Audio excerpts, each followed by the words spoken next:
Sa kita conversação andando aqui na Aruba, nós do Parlamento, nós uma sessão informativa, técnico, riba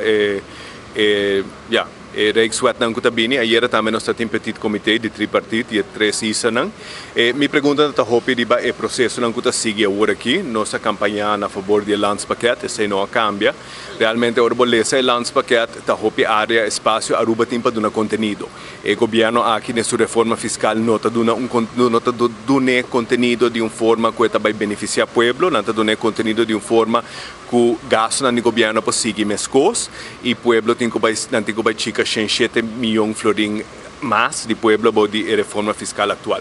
Também nós estamos aqui em begroting na apresentar com 10,7% de gasto, tarifa gasto de personal atualmente. Pero receita artificialmente boa, para não nota pagando full salário de 2,6%. De nosso ponto de vista, mirando o que está sucedendo em outro ISANAN, ao dia 13 de maio nós lotina perguntam como verslag e receita nosso momento para fazer a emenda. Action 21 está mirando uma emenda especificamente de BERAF, de parte financeiro, agora que depois do presupuesto 2022 nos deve 50 projetos na PPP, terão de 5,8 bilhões. Agora que está financiando uma veragem de 5,3%, se o RAFT passa, e não está incluído agora aqui, mas se nós por refinanciar full deve, na nível de mercado de Holanda, seita ahorro de mais ou menos 190 milhões florin por ano.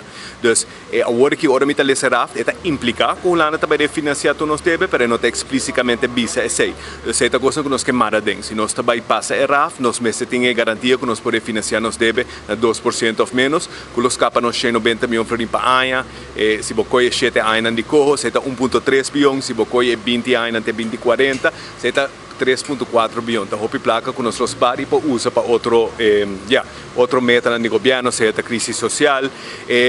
Mas sim, está importante, das hopi de cambio na seja flexibilidade laboral, seja da melhor administração do cuidado médico, está cambiando com os mestres tuma, está cambiando com nenhum partido do passado, ou nenhum governo do passado que era tuma, passando nota politicamente expediente.